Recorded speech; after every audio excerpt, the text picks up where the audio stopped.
Welcome to Alzheimer Speaks Radio. I'm your host, Lori LeBay, and I'm so excited that you're joining us today.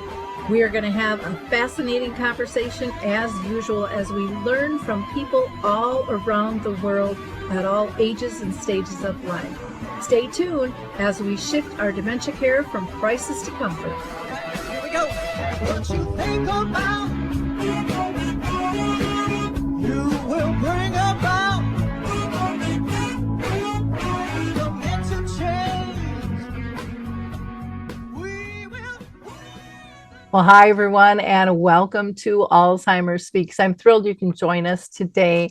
You know, June is Alzheimer's and Brain Awareness Month, just in case you haven't known. So you're probably going to see a lot of information pumping out this month, which is great. And I am so thrilled with our guest that we're having today. She's from Australia, and she has lived the journey. She's a doctor, and she is just filled with great resources. And I will introduce you shortly to her. But I do want to encourage people to go and visit alzheimerspeaks.com. Click on our free resources. We have a ton of them. We've been curating things since 2009. So there's just a wide variety of things that you can use as tools, things you can participate in, share, get involved with. So again, just go to alzheimerspeaks.com. You can also visit our global resource directory, dementiamap.com, which, both are free to access the information there. And if you have services, products, or tools and want to get involved with that, you can reach out to me or just go to the site, dementiamap.com. You'll find more information on that. I really want to give a shout out to Twiddle. They have some great products that really help when people are feeling agitated, or it could be sad or fidgety. It can really help with sundowning.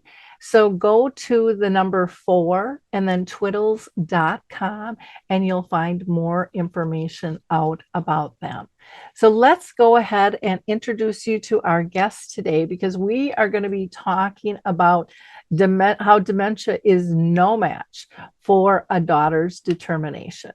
Well, Helena, I am so excited that we are finally doing this show. I was thrilled to be able to meet with you the other day. For our audience, you probably don't know this, but she is from Australia, and I'm in Minnesota in the US. So it was just such a pleasure to be able to have lunch with her and get to know her on a whole nother level. And I know that you are going to love this interview, because she is just filled with passion and hope and wonderful tips and insights that are going to help you. So, Helena, welcome to the show, and thank you for taking the time to be with us. It's an absolute pleasure and privilege to be speaking with you. I'm really excited. Well, me too. I'm going to have you go ahead and introduce yourself to our audience. Okay, well, as you said, I'm an Australian. I'm a family physician, and I am passionate about showing people how to boost their brain so they can perform at their peak throughout their life. They can avoid the brain fog in menopause, and they can defy dementia, not get dementia as they age. And I do that through education, not medication. I believe that our decisions are more powerful than our DNA, than our genes, than our diagnoses, and that we can all grow bolder rather than older. I love that. You have lots of great sound bites there. The bolder versus older, and the education versus medication. Those are wonderful, because they're easy for people to remember, and they're just really powerful statements. Now, our title today is Dementia is No Match for a Daughter's Determination. So you've been touched by dementia yourself. You want to give us a little insight, and then we'll dive a little deeper as we talk? Yes, I was very unexpectedly thrown into the role of caring for my father 14 years ago. Not long after my mother passed away with lung cancer, I happened to find a box of the medication rivastigmine in the butter compartment of my parents' fridge. Now, rivastigmine, it has several brand names like Dinazepam, Exelon. It's what's known as a cholinesterase inhibitor. It's a drug that reduces the breakdown of the neurotransmitter acetylcholine, which is sometimes prescribed in the early stages of Alzheimer's to temporarily slow worsening of symptoms. Now, I didn't know anyone who had Alzheimer's, so I asked my father who these patches were for, so it's applied to the skin. And he says, oh, your mother said they were good for my memory, so I stick one on every night. I don't know that they do much, but as long as I took them, happy wife, peaceful life. That was how I first learned that Dad had been diagnosed with Alzheimer's. I'd been living 600 miles from my parents, and I only moved back to care for Mum after she'd been diagnosed with lung cancer. So I'd assumed that Dad's, yes, he was depressed, withdrawn, forgetful, confused, but I thought they were all manifestations of grief at losing Mum. So I tracked down Dad's GP, and sure enough, he confirmed the diagnosis of dementia. And such was the stigma around dementia in my Serbian family of origin that my parents hadn't even told their only child, their devoted daughter, who also happened to be a doctor, i.e. me, that her father had Alzheimer's.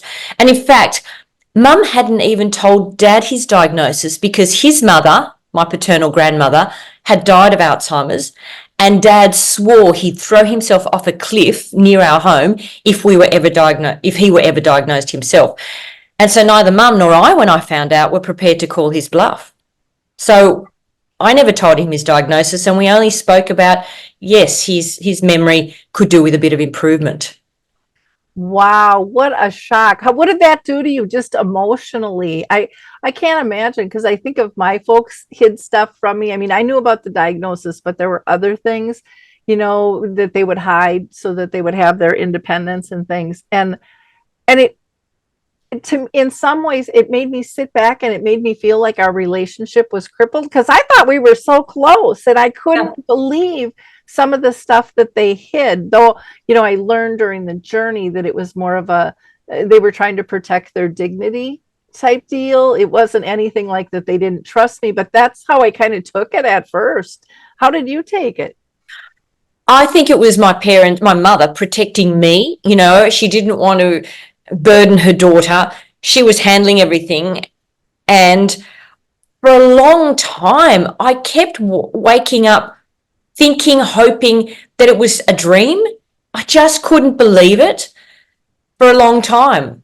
I think because what shocked me the most was how little I knew about Alzheimer's, even as a doctor, that there was so little we had been taught.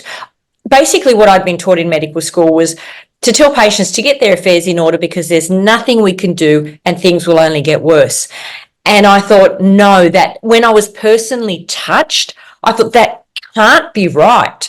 So I did a very deep dive into all the research that was available and found that information was totally outdated, it was incorrect, and it was unacceptable. And I read that this was much later, that a 2021 US study, it was almost 150,000 men, they had an average age of 75, that a diagnosis of dementia within the preceding 2 years increased the risk of attempted suicide by 44%, and a diagnosis of mild cognitive impairment, MCI, that's pre-dementia. Some people go on to develop dementia, some don't.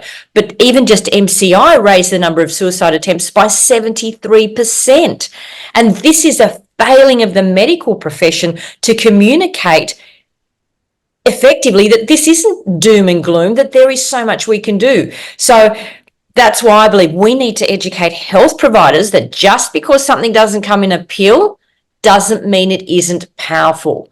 We now know that sleep, stress management, food, exercise, all this, music, mental challenges, art, nature, social stimulation, all the things you speak to people about on this show, they're all potent medicine for our mind. And we now know we can slow progression of dementia and in many cases even reverse it through education, not medication. That is so true. I have always felt, my mom lived with dementia for 30 years, and they gasp and go, and they all say, oh, I'm so sorry that had to be so difficult. And yet it was probably some of the best times of my life. Yeah. It made me look at the world really different. It made me appreciate really simple things that I probably overlooked because I was too busy being busy.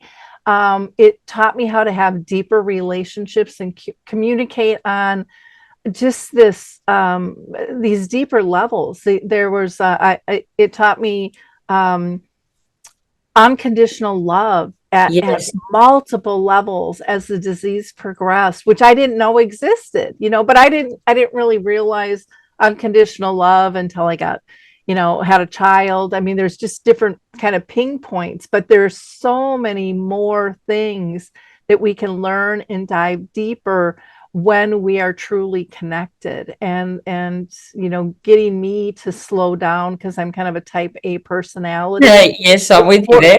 forced me to do that. My mom would say, Lori, you can put your phone down and you can turn off, when we had pagers, and you can turn off your pager and the world will still spin, honey. It'll be there when, when, Yes. when we're Yes. done.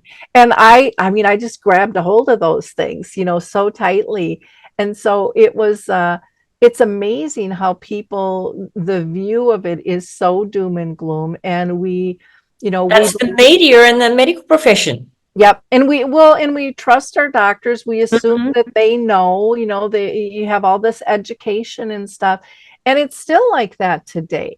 Yes. We still are not getting the information out there that needs to be out there. So, let's talk a little bit more about medical school with you. So, what were you taught? I mean, was it even touched on? I mean, I know, like, for my folks, again, my mom's been gone 10 years. She lived with the 30. Her doctor, had been their doctor for 40 years. He didn't know anything. I mean, there was just, back then, uh, Yeah. there really wasn't much of anything. But I hear from so many doctors now that, out of all of the education, it's still pretty minute. It is minute. Unfortunately, doctors are taught only either drugs, surgery, radiation, or some other high-tech whiz-bang technology are methods of healing and curing and offering people relief.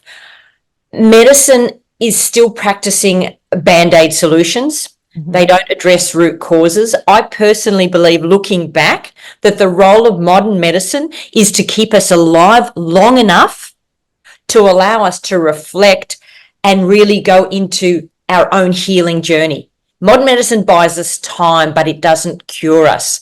And with respect to dementia, they're all defined as neurodegenerative disorders that they will progress, and there's nothing you can do to slow it down, except perhaps today, lecanemab, donanemab, but they slow the progression of the disease to a very small amount in a small percentage of people.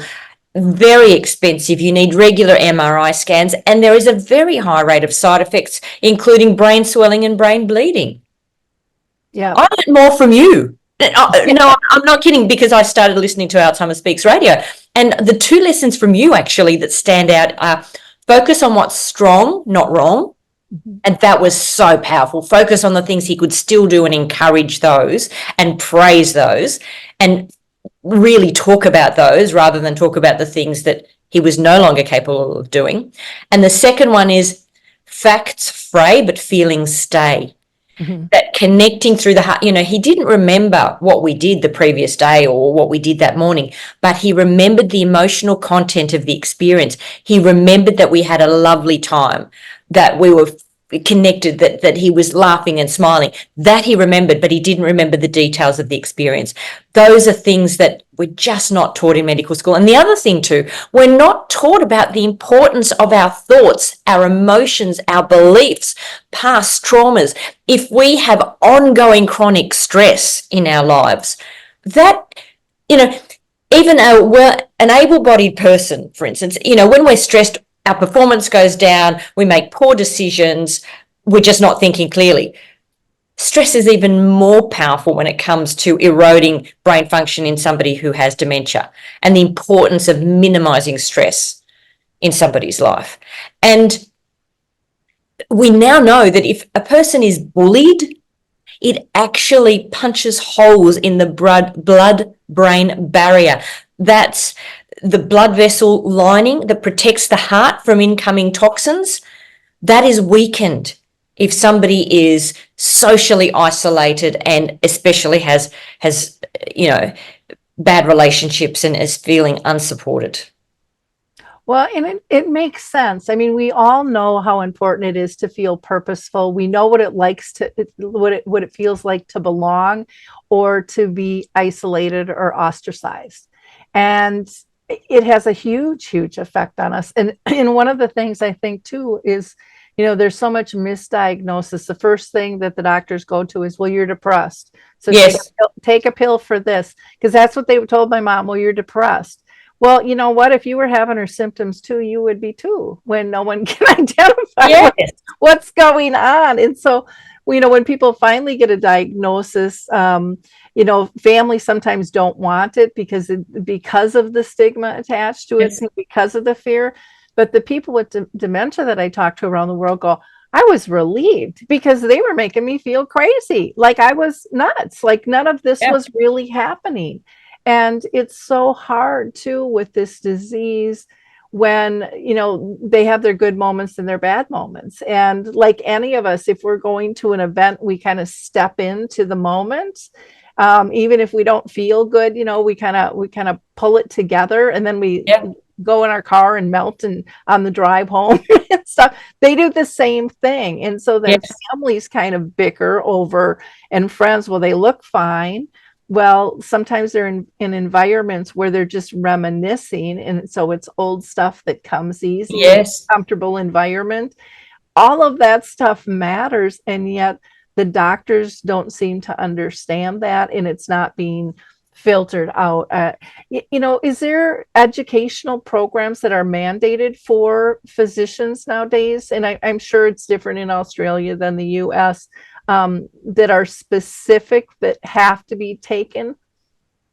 With relation to dementia? Yeah. I don't know, because I haven't specifically asked medical students, but I do train medical students when they come to my clinic, as a mentor. But from my understanding is their education is still woefully lacking, and there is still too much of brushing things away as, yes, but what do you expect? You're just getting old. There's a doctor joke that goes, an 85-year-old man goes to his doctor and he says, look, my right knee is really sore. Can you please, tell me what's going on? And the doctor says, you're 85. What do you expect? Of course your right knee is going to be sore. It's age. And he says, but doctor, my left knee is also 85 years old and it is perfectly fine and not giving me any trouble. So it's not just my age. Oh, good point. I love that. I love that too. So I still think, no, from what I can see, there still isn't enough education. You have to go out of your way and do separate courses and further education and have a special interest to educate yourself about dementia. Yeah. And so much of what I see is still kind of medical model. It's not real life. No. It's like, this is the definition. These are the symptoms. But again, like you said, they're not getting to the root cause. And not only the root cause, but the root effect of those symptoms and how that plays out in somebody's life. I mean, that's what families want to know. How do I live graciously with this? How do we deal with this symptom? Yes.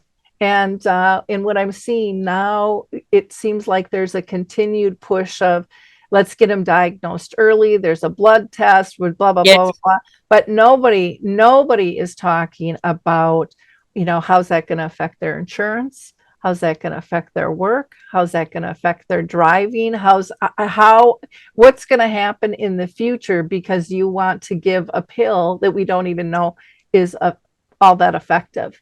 It's not. I'm sorry. It's just not. Yeah. Well, my mom was on, I'm trying to think what they called it back in the day. It was like one of the first, medications. And we got to the point of, does she still need to be on it? And they're like, well, we don't really know if it's working or not. But if we take her off, and it is, we can put her back on, but she'll never come back to where she was. So we just kind of kept her on it. But it's like, that's not a reason to take it, to not know if it's working or not. I mean, it just seems like there should be some kind of measure to know if something's working or if it's really kind of a placebo in your body type thing. There really isn't a way of knowing, but what we do know is that let's just take one thing, physical exercise is more powerful than a pill. That when 30 minutes, a 30-minute brisk walk a day does more than any of the new whiz-bang drugs on the market that are now being prescribed for Alzheimer's. It actually increases the size, this is physical exercise, of the hippocampus, which is the learning and memory warehouse of the brain. It actually improves cognition in people with the ApoE4 gene, which increases your risk. Doesn't mean you'll necessarily get it, but it does increase your risk somewhat. If they exercise regularly, they bring their risk back down to what it would be without the gene. Wow. Why aren't there headlines saying everybody go out there and go for a brisk, you can be a walk, a cycle, a dance a day keeps dementia away. That's another one of my sound bites. These things are more powerful, but because the medical profession isn't pushing it, people underestimate the power and the importance of physical exercise. The second one, another one is every soft drink is a bullet to our brain. Sugar, in that, drinking a soft drink delivers a very rapid, high amount of sugar to our brain. And the sugar is actually toxic, particularly, sugar, if I can diverge for a little bit just to explain to people, and I want to dive into this because between sugar and exercise, we could probably halve the number of people getting Alzheimer's just from those two things. Sugar is a molecule called sucrose, and it's made up of two smaller molecules called fructose and glucose. Now, when you give rats fructose, they perform worse in mazes. They behave as though they're drunk. So, and what fructose does is actually deplete brain cells of energy, because the brain cells take it in, they have to break it down. In the process, in the chemical reactions, the brain produces uric acid. It causes stress on the mitochondria. It increases inflammation, oxidative damage, for those listeners who are aware of these things. All these things contribute to Alzheimer's. But the key is it drains the brain cells of energy. That is a hallmark of Alzheimer's, not having enough energy in the brain. So if we quit all sugary beverages, that would certainly reduce the number of cases. And added to that, quit refined starches which contain the molecule glucose, which glucose is a good fuel for the brain. However, in Alzheimer's and dementia, the brain is not able to use glucose as effectively as it used to.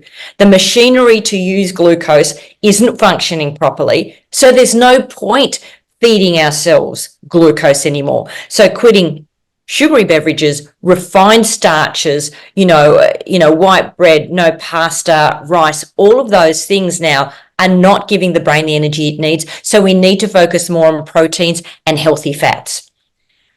I'll leave it at that. But if the media and the doctors emphasize the importance of just physical exercise and a healthy diet, and a lot of, making sure we eat enough omega-3 fatty acids in oily fish, in chia seeds, flaxseed oil, soybeans, dark leafy greens. If we made more of this, people would pay more attention to what they're eating. But because it's not emphasized by the medical profession, people don't realize just how important it is.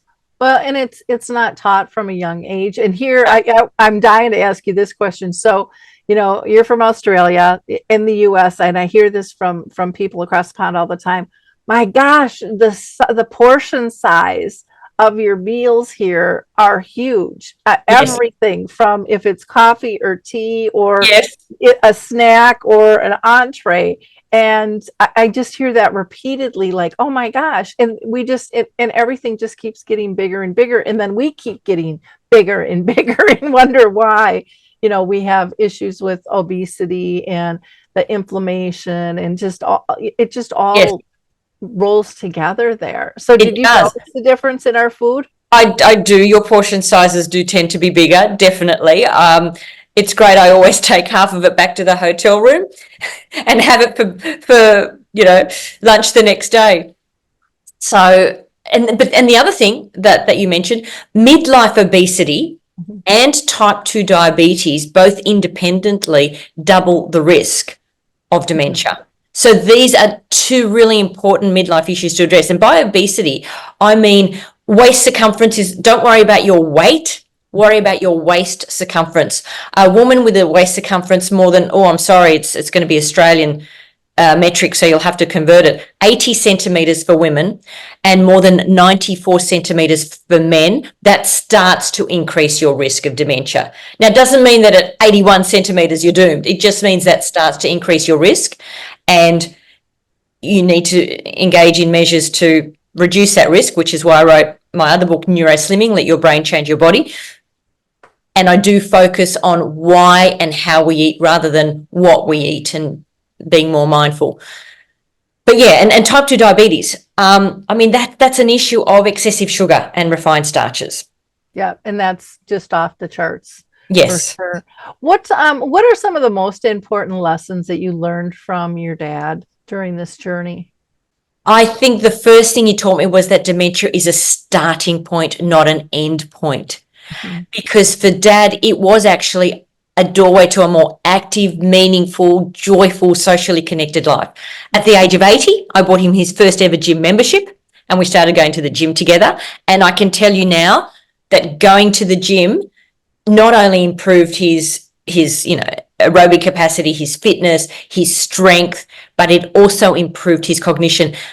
When I had other carers come in to help or people to take him out, they would always know, your dad was particularly bright and engaged today. I'll bet you did some exercise this morning. So it definitely improved his cognition in the moment and also long term. But I think the most important thing he taught me was to maintain his sense of meaning and purpose. Give your brain a reason to stay sharp, and it more likely will. Dad so wanted to contribute to his fellow person, so we started volunteering with Meals on Wheels. Do you also have that organisation here in the US? Yes, we definitely do. Okay. And so we were the dad and daughter team. I was the driver. He was what we call the runner. He would deliver the food. And just that social interaction was positive. And and for some people, what broke my heart, we were their only social contact for the day. And, you know that loneliness massively increases the risk of dementia. But he would come back on a helper's high. And there have actually been studies to show that volunteering changes the structure of our brain. Again, it was a study in the US. It was women over the age of 50. They'd all started to show signs of memory decline. And so they were offered the opportunity to do 3 months volunteer work at a local primary school. And before they did that, they did MRI scans of their brain, and they tested their memory and their problem-solving skills. 3 months later, some of them had done the volunteering and some of them had not. They retested the women. Those who had done the volunteer work, they actually saw on MRI scans there was increased blood flow to the frontal lobes, which are our higher centres of intelligence, the important parts that help us make good decisions and coordinate a lot of other things in our brain. And they scored better in memory tests. And they were reporting they felt better, their quality of life had improved, and they noticed themselves that their memory had improved. This was volunteer work. Again, this is more powerful than drugs. Why aren't there headlines telling people, it's never too late to make a positive difference? There's always something we can do to improve a situation for others and for ourselves. When we give to others, we give to ourselves. Go out that you can make a difference, even with dementia. You just have to find, what it is that you're still passionate about that you can do. The other thing Dad taught me is we are not victims of our diagnosis, nor our genes, our past, or our circumstances. It's our day-to-day choices and habits and thoughts and beliefs and the amount of joy we have in our life that determine our prognosis and our quality of life. It's not the cards you're dealt, it's how you play them. And I think personally, a really big lesson for me was that I can't control everything, and nor am I meant to.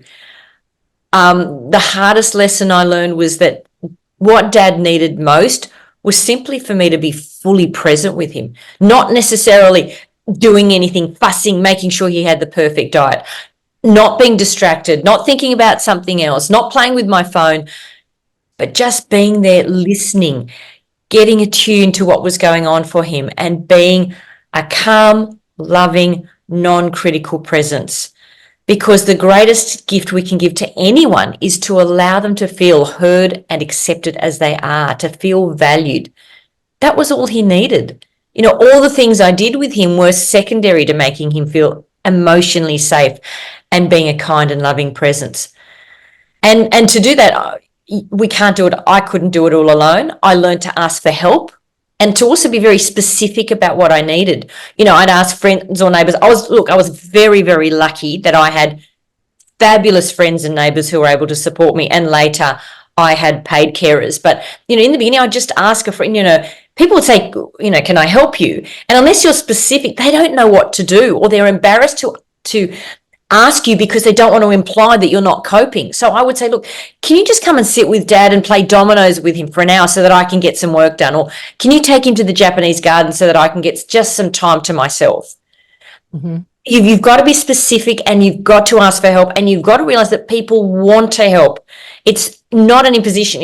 I'm not asking them to spend a week looking after you. I'm just asking for an hour here or there. Yeah. And I think the other thing too, joy is healing. My role was to bring as much joy into his life as possible. It was more important to have peaceful meal times than to insist he ate his broccoli. The warm, calming, peaceful attitude we bring to everything we do is more important than the actual doing. And especially, I think that people with dementia, and you've spoken about this in regard to your mum, they're particularly attuned to other people's mood and energy, even if I hide how I'm feeling. If I'm agitated, even if I used to try and fake feeling calm, he would pick up on my agitation and he would get anxious himself. He would start pacing. He would get sundowning. So it isn't a cliche that we need to prioritize self-care, because self-care allows us to give more. Yeah. There's another interesting, funny thing I heard. How do you know if someone is practicing self-care? They light up a room when they walk into it. How do you know when someone's not practicing self-care? They light up when they walk out of it. Yep. Yep. And we all feel that energy of what someone's doing. Gosh, you touched on so many things. One of them was about, feeling purposeful. And I wanted to give a shout out to a couple of organizations that really support that. One is Dementia Action Alliance, known as daanow.org. But they run their own radio show. They write cards to one another if someone is having a tough time or a birthday. They have different groups, from support groups to coloring groups to all different types of things. They have a speakers bureau where they get out, and there's many of these organizations out there, but people don't know about them. And to me, that is sinful. And that's one of the first things that I believe doctors should be passing out. But I know that there's like a wall of resources, or probably a file on a computer nowadays, that never see the light of day because they don't know enough about them. But I think it would change the doctor's presence and feeling about the disease to know that these things would help. I think it would change the way the diagnosis was given. Because here there was a study that showed 50% of the people that have a diagnosis weren't even told. The doctors didn't even tell them because they don't know what to do. Yes. And it's like, well, that's kind of shameful. What are we going to the doctor for if we're not going to be told, that it's just a medical record that someone else is going to have that data to. And, it just allows us choices of being able to search out, things. There's also another, we have a dementia-friendly group here in Colorado called Dementia Together that's absolutely phenomenal. And they've done studies with people going to, I want to say, concerts and things, and they screen them before and they screen them after, and they've just been shocked at the difference from people getting out in community and, Yes. being part of, along with many different support groups and things that, you said joy is healing. We all know that in our core, Mm. joy feels good and stress doesn't. And you had touched on the whole stress piece too. In my Dementia in the Arts program, every single person we interview says the same thing. When I am doing my art, I'm in the zone. Yes. My care partner has to sometimes yank me away because I am so in tune. I am so comfortable. I'm so relaxed. I'm feeling purposeful. And, that's what we all want in this life. And then the last thing I'll mention of what you talked about was, again, getting back to that whole purpose. Your dad said, this isn't the end, this is the beginning. And people who really are looking for answers, because some will curl up in a ball and just believe the stigma. Yeah. It's really sad. Um, but those that are out there really getting connected, all talk about how purposeful they Yeah. feel, and that many of them will say, I've never felt this purposeful in my whole Mm. entire life, Yes. because there hasn't been space to volunteer. There hasn't been time to do these things. And now that other things have been stripped away, which is sad, like your work and in different things, you can fill that with something else. Yes. And it can be amazing what you can do, not only for yourself, but for others. Oh, and I lied. There was one other thing I wanted to touch on. When you talked about helping, having friends come in and help, and this makes me giggle because I did not really allow people in the circle. I wanted to control it. I had it under control. I didn't want things to get thrown for a loop, by some people who did things differently, and then I would have to kind of recorrect and remaneuver, and I didn't have time for that.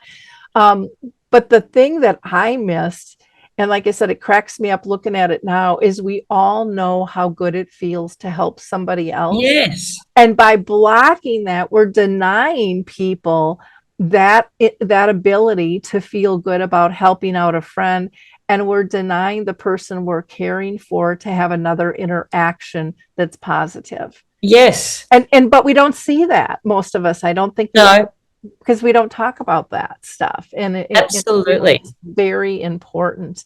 Um, we are going to just take a quick break here, and we're going to hear about Q for Good, which is a website that just does miraculous things for companies that are really authentic and socially engaged. And I use them myself. They're wonderful.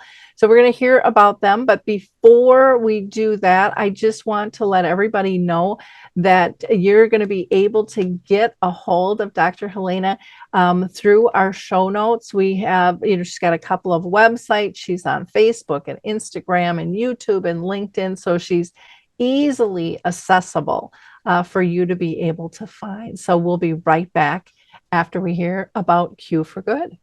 I also want to introduce you all to Q Blocks. They have been absolutely excellent to deal with. They have been in business for 18 years and they serve the globe. I can't say enough good things about this company. I've had a lot of bad experiences. I don't know about you with tech companies. They have made a very complicated process very easy. And their staff is so kind, so polite, so respectful to work with. And, when I am frustrated and ready to pull my hair out, they just smile and tell me everything's going to be okay. And they really are just on top of the communication, which alleviates so much stress as an owner when you're dealing with tech issues. You can get a 10% discount. Visit them at QBlocks, at QBlocks.com, or you can email them at letstalk@qblocks.com. For that 10% discount, just put Lori, Lori, in the inquiry form. And again, I don't think you'll be disappointed. I surely haven't been. I can't rave enough about this company. And that's kind of rare these days. I want to pick up this conversation. I just find it fascinating. I love your energy, the way you talk. I mean, you believe in what you're saying. And 100%. and so often and I wouldn't say this with my guests because I think most of my guests are filled with passion as well, but there's so much out there in the media that is just words. It's just, this is Mm, what I'm supposed to say, or this is how I think I can bring money in. So these are the words I'm going to choose. And I can tell you are way past that. yeah. You really are here to make a difference. And I so appreciate and align with that because I think we all have that power to change the world in big Yes. or small fashions. And some people, I think, will look at a person like you or me and go, well, I couldn't do what they're doing. You don't have to. You That's don't have to, but you can share this episode and let other people know about it. And that is powerful. You mm, know, you can repeat one or two nuggets that you've heard, you know, and store those in your brain for resource for later when someone's going to need it. And maybe it'll be you, maybe it'll be a loved one, maybe it'll be a stranger. But you know, it's about again keeping your mind active, keeping you learning and expanding how to make this world a better place, and never doubting that you matter and that you are loaded with information. You know, yes. you might be 10 steps behind somebody else, but you're 20 steps ahead of somebody too. Yes. You know, and so it's getting that pendulum to swing evenly instead of, you know, thinking you're less than, because everybody, in my mind, all of us are equal. We just have different gifts, we do it in different ways, and that goes for a person with dementia as well. Yes. You There's know. a quote attributed to uh, Einstein, Mhm. and he says, "Everyone is a genius, but if you ask a fish to climb a tree, it will think that it's stupid." Mhm. So you've got to find out what it is that you've got to find, your genius. Yep. Not how smart am I, it's how am I smart? Yep. And I just want to touch on two things that we've been talking about. One is all doctors are doing their best. They do want to make a difference. It's purely the system that drains their time and energy and doesn't educate them effectively. So it's not that a doctor doesn't want to know or doesn't want to help or is just mindlessly prescribing drugs. It's that's all that we are taught. You've actually got to, I can't see patients 5-6 days a week.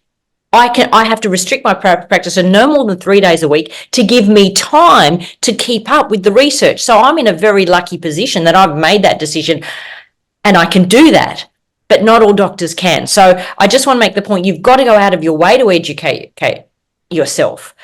Otherwise, you're just a cog in the wheel and you don't know that there's another way to practice medicine.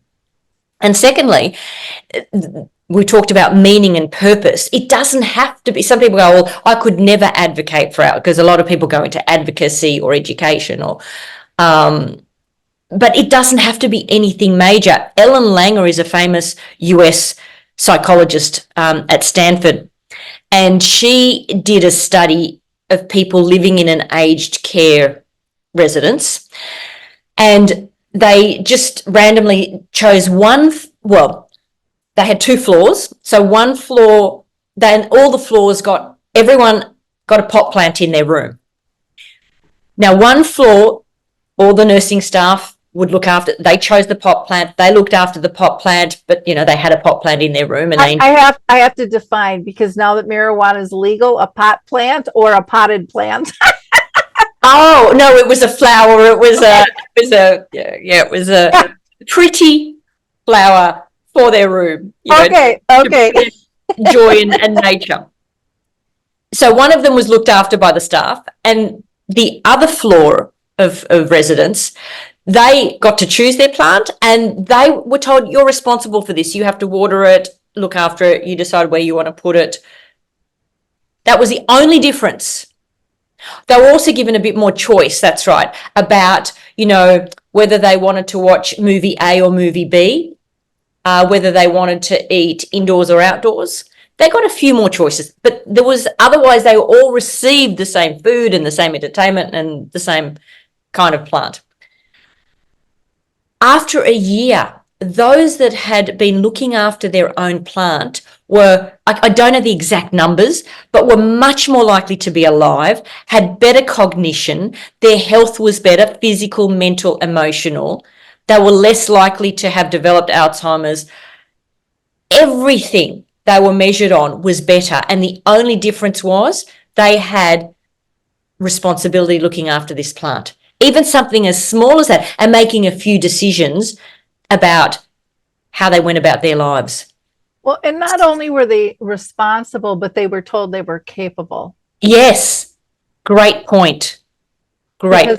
Because so often we just strip that up. Mm, Or like with the other one, we just take it over. We just, don't even imagine that they could be responsible for that. And yes. it doesn't even have to be in words, but it can be in our actions. And that's where I think that, to me, some of the biggest benefits for me personally with my mom having dementia was me looking inward on how am I reacting and how am I coming off. And some days I do much better than others, but at Yes. least I know to look now. I Yes. know that these are important factors, and multisensory communication is critical, where I didn't really, I mean, I probably knew it, but I didn't necessarily value it in the heightened awareness that I have now, and in terms of how important it is. Or like when you said with your when you were explaining about how we can try to hide or mask our feelings, but your dad would recognize those things. And so often people think, well, a person with dementia is not capable of processing that, and it's kind of like a no-brainer. It's just one of those things we've done all of our life. It goes Yes. pilot. And what they have always told me is that they're kind of like when someone is blind or has a deficit, the other senses pick up Yes. more. And that's what they say. Colors are more vivid. Sounds are louder. Everything they see is like popped. And knowing that, understanding that, appreciating that, and then again, giving them the responsibility and letting them know that they're totally capable of doing this. Yes. Is There's another quote. I'll quote Ellen Langer, the psychologist. She says, don't help people to death. Our system tends to help people to death because we take over their decision making, everything, just because we think they've got to stay safe. No, they can't go outdoors because the ground is uneven and they might fall, and it's just too much, too protective. But the second thing I just want to mention, because you talked about other senses being heightened, the very late, I recently went to, actually, it was only in March this year, April, I went to the Alzheimer's Disease International Conference in Krakow in Poland. And the most fascinating presentation there was about what we've discovered is that if you improve and stimulate a person's sense of smell, they've done several studies now and they're unequivocal, stimulating smell actually improves memory and cognition, because all our senses need to maintain stimulation. I mean, we now also know, midlife hearing loss, if you don't treat the hearing loss, is a big risk factor for dementia. So wear your hearing aids. I've got a whole chapter in my book about the difficulties I had in getting Dad to wear hearing aids. And I even had the hearing aid clinic. I got them to make me fake hearing aids so that Dad didn't feel different. So it would be one for me every morning, one for you, one for me, one for you. And I'd have to wander around with blocked ears for half an hour until he got used to it. And then I'd pull mine out and he wouldn't see. But the point I want to make is loss of smell is probably one of the very earliest symptoms and signs of cognitive impairment. And if we can address that, we can actually slow that down, because our olfactory, that's what you call the cells responsible for smell, our nose, there's a direct sort of line straight into our brain, and it's also closely linked to our hippocampus, our memory. So don't neglect stimulating your smell. And, it wasn't they did the experiments in various ways. In some studies, they had a diffuser of a different scent. When they went to sleep, they would put on this diffuser, so they'd have this scent going for 2 hours while they slept. And in other studies, they just gave them, say rosemary, rose, lemon. I can't remember the exact smells. And they would just smell for 20 seconds, these 7 different smells, morning and evening. And even that, just a few minutes a day, improved their memory and their cognition. So that was just an aside, but I think it's a really important one to remind people to stimulate all their senses in as many ways as they can. Well, and it's so simple to do. Yes, aromatherapy isn't expensive. It's easy to do. I have my essential oils right on my bedside, so lavender when sleeping, and that was another one, lavender. Yeah, the roses, they say, is one of the highest frequencies, to get us balanced and calm, and lemon can pop us up and give us energy, and all of those types of things are really important to do. But we can do those by baking and cooking as well, or getting out in the garden. The dirt has a smell, or after rain, the worms, have their little odor to them. I mean, there's all kinds of different things. Going for a walk and just seeing things blossom, and unless you have really bad allergies, and then you're going to sneeze, sneeze a ton. But there's all different ways to do that, and I think sometimes we complicate it and think, oh, I can't do that. And it's like, you're doing it every day. Yes. Seeing those things and amplifying them, doing them a little bit more often and stuff. What kinds of activities did you find really special with your dad in order to help boost his brain? And what did he enjoy?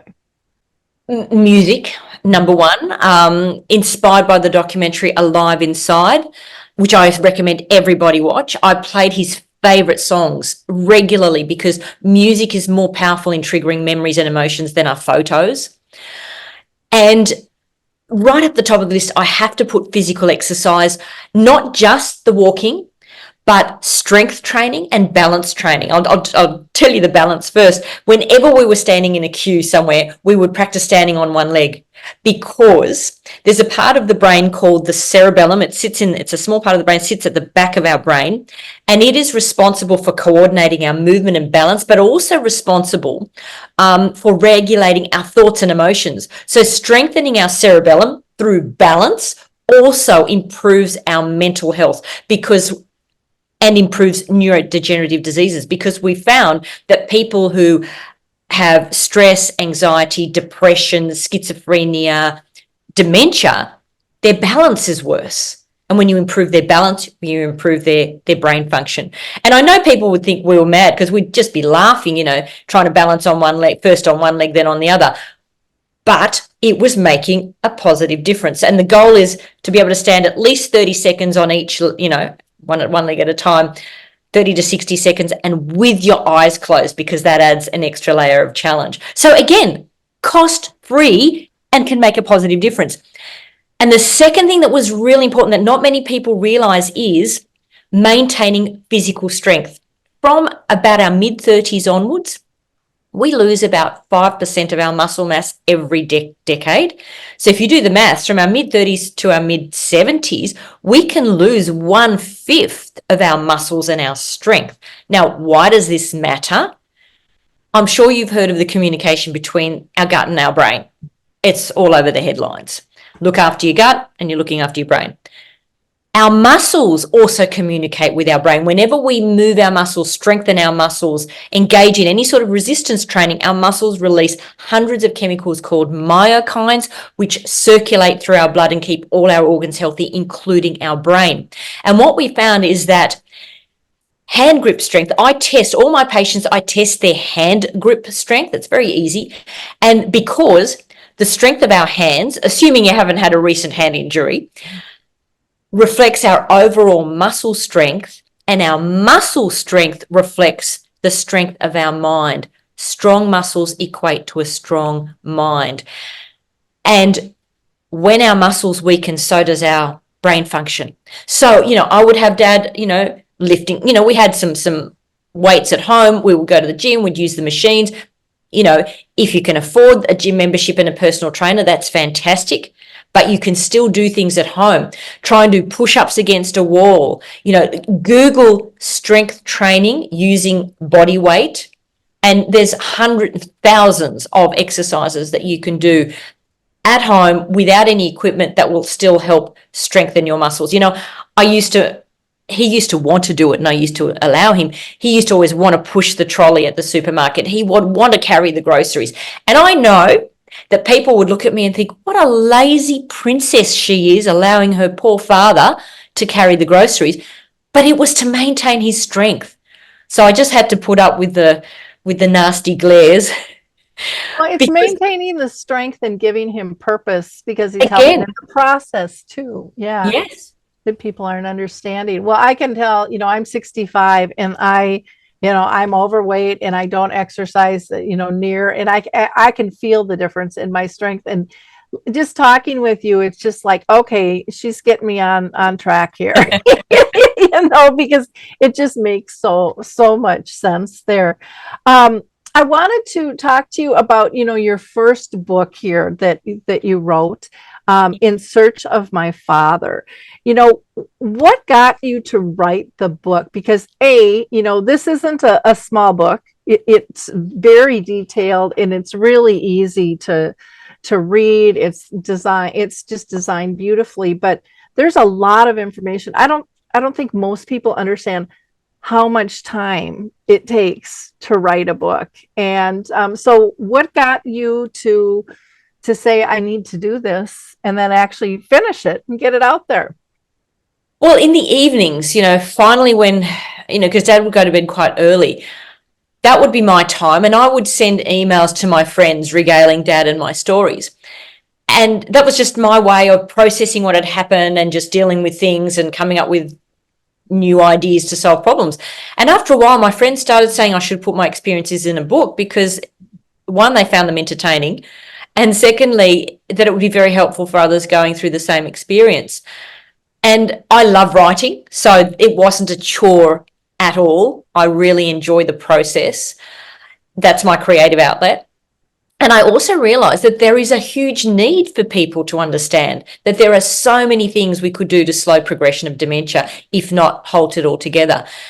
All the things I did with Dad that I've been talking about kept him stable until he passed away in his sleep at the age of 87. That was 12 years after his diagnosis.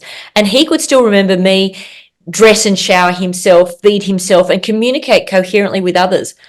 Yes, he repeated himself. He was extremely forgetful. He couldn't plan or organize his life, but he maintained that meaning and purpose, which was the whole point of life. So I wanted to get the message out there that regardless of our age or stage of life, we can take steps to defy dementia and build a better brain. And I wanted our healthcare system, I wanted people in healthcare to read it too, to start to acknowledge that our emotional life is just as important to our health as diet, exercise, drugs, and surgery. The medical system doesn't even pay enough attention to diet and exercise, let alone thoughts and emotions and past traumas. And these things impact our physical and mental health more deeply I than agree. physical factors. So the book is part personal diary, part scientific research, and part practical guide. And most importantly, I wove it together with humorous stories so that it isn't a heavy or difficult read. I have so many people say I didn't want to read it, but somebody said, because I didn't want to read about something depressing like dementia, because it's, the tagline is dementia is no match for daughter's determination. And after they read it, it was like, oh, I'm so glad I did, because it wasn't heavy. So many people say that they laugh out loud when they read about my bungles and Dad's sharp sense of humor, which he also retained until the end. And, facts inform, but stories transform. The facts in the book change people's thinking, but I think it's the stories that have the potential to change people's lives. And that's why what you do is also so powerful. Yeah, I'm a big believer in storytelling. I call it emotional based training. I don't think people truly change until they feel the need. They'll memorize something if they need it for a test, but it's not Yes, going to stick with them. But if there's a story and they can truly yes. feel the emotion of it, it just it's like super glue, that's kind of how I look at it. And it lowers that level of people feeling like, is it repeatable? Because it's just a story. It's not Yes, facts. I don't have to get everything exactly right. yes, I still get the crux of the story, even if I misspoke here or there. I can still get the meaning across, and yes. so it's just a lighter way of communicating. Plus, it's a real example that you're giving that Mm, so often isn't talked about, and you're putting it in a different light. You're kind of shifting from that mindset to a heart set, and yes, getting people to view things differently, which I think is yes. so important. How did you pick the title, In Search of My Father? Where did that come from? I'm always fascinated by titles and by covers. And I love this cover, that you have for your book here. I just think it's wonderful with your dad and the clock and things changing there. So how did you come about picking the title? I was in search of my father. It just came naturally because I realized that my journey was searching for the man beyond the grief, beyond the despair, beyond the depression, beyond the dementia. I was looking for the core of him, which I think our core remains unchanged. I was searching, and I was also searching for the loving bond we'd had when I was a child, and which I hadn't noticed had eroded over the decades because I'd been living such a long way from my parents. So a lot of people say to me, "Oh, you were searching for love. It's a love story." And I thought, okay, that wasn't a conscious intention, but I can see that it was, Yeah. that it is. It's a story of love.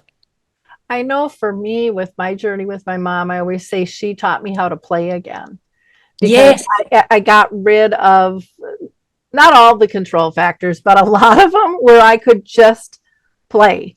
I could just really be present. And she did it in such a beautiful way. And it was, life transforming for me. And I just think, oh my gosh, this is how everyone needs to look at life and live their life. It's just so much deeper than this surface stuff and these Yes. flashes in the pan, that trigger everybody. Those small little things, even like towards the end, a glint in the eye or a little giggle, can Yes. just make a bad day good for me. I go back and I have on my YouTube channel, I have a couple of, I don't know, there's probably a dozen or so little clips of my mom engaging in music. When she couldn't really speak anymore, Mm, but she would fall asleep, and then she'd wake up, and then she'd start singing with the guitarist and stuff. And then she would giggle, and then she'd fall asleep, and her hands would start going, and it was kind of like alive inside, that whole piece. yes. And like I said, when I'm having a really bad day, I go to YouTube and I watch one and go, okay, life isn't that bad, because Yes. it brings me down to a simpler place. And there's just such beauty in the depth of our relationships if we allow ourselves to go there Yes. Yes. and really be connected. Well, this has just been such a great conversation. I so appreciate your time. For our listeners, I always ask you to be a giver of hope. Join our community, like, click, and share. Take some of the favorite phrases and utilize them, spread them.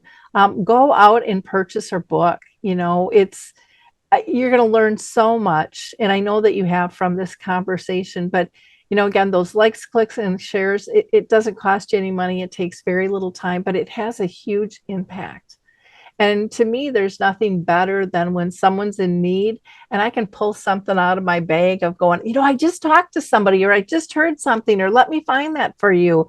It makes me feel good, and it makes them feel heard and cared for at the same time. And it's so much better to be educated ahead of time, Mm, because we never know what life is going to bring us, and who we can help on that. Again, in the show notes, you'll have all the contact information there.